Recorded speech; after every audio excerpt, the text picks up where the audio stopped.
ಕಾಶಿ ಯಾತ್ರೆ ಮಾಡಲು ಆಸೆ ಇರುವ ಎಲ್ಲರಿಗೂ ಸಿಹಿ ಸುದ್ದಿ. ಈಗ ಅತಿ ಕಡಿಮೆ ದರದಲ್ಲಿ ಜೊತೆಗೆ ಸರ್ಕಾರದಿಂದ ದೊರೆಯುವ 5,000 ಸಬ್ಸಿಡಿ ಸಹಿತವಾಗಿ ನೀವು 10 ದಿನಗಳ ಕಾಶಿ ಯಾತ್ರೆ ಮಾಡೋಕೆ ಅವಕಾಶ ಇದೆ. ಅಷ್ಟೇ ಅಲ್ಲ, ಈ ಪ್ಯಾಕೇಜ್ನಲ್ಲಿ ಕಾಶಿಯ ಜೊತೆಗೆ ಅಯೋಧ್ಯೆ, ಪ್ರಯಾಗ್ರಾಜ್ ಹಾಗೂ ಸುತ್ತಮುತ್ತಲಿನ ಪ್ರಮುಖ ದೇವಸ್ಥಾನಗಳು, ಪ್ರವಾಸಿ ತಾಣಗಳನ್ನ ನೋಡಬಹುದು.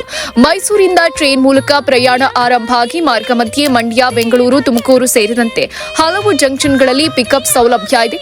ಈ ಪ್ಯಾಕೇಜ್ಗೆ ಒಬ್ಬರಿಗೆ 16,999 ರೂಪಾಯಿ ಇರುತ್ತೆ. ಇದರಲ್ಲಿ ಕನ್ನಡ ಮಾತಾಡೋ ಟೂರ್ ಮ್ಯಾನೇಜರ್ ಯಾವಾಗಲೂ ನಿಮ್ಮ ಜೊತೆಯಲ್ಲಿರ್ತಾರೆ, ಪ್ರತಿಯೊಂದಕ್ಕೂ ನಿಮಗೆ ಗೈಡ್ ಮಾಡ್ತಾರೆ. ಪ್ಯಾಕೇಜ್ ಒಳಗೊಂಡ ಸೌಲಭ್ಯಗಳು: ಹೋಗ್ಬರೋ ರೈಲು ಟಿಕೆಟ್, ವಾಸ್ತವ್ಯ ವ್ಯವಸ್ಥೆ, ಶುದ್ಧ ಸಾತ್ವಿಕ ಆಹಾರ, ಸ್ಥಳೀಯ ಭೇಟಿ ವ್ಯವಸ್ಥೆ, ಟ್ರಾವೆಲ್ ಗೈಡ್ ಸೌಲಭ್ಯ. ವಿಶೇಷ ಆಫರ್ ಅಂದ್ರೆ ಕಾಶಿ ಯಾತ್ರೆಗೆ ಸರ್ಕಾರ ನೀಡೋ ಸಬ್ಸಿಡಿ ಪಡೆಯೋಕೆ ಬೇಕಾದ ಪ್ರಕ್ರಿಯೆಯಲ್ಲಿ ನಿಮಗೆ ಸಂಪೂರ್ಣ ಸಹಾಯ ಮಾಡಲಾಗುತ್ತೆ. ಮತ್ತಷ್ಟು ಮಾಹಿತಿಗಾಗಿ ಕೆಳಗೆ ಕೊಟ್ಟಿರುವ ನಂಬರ್ಗೆ ಕರೆ ಮಾಡಿ.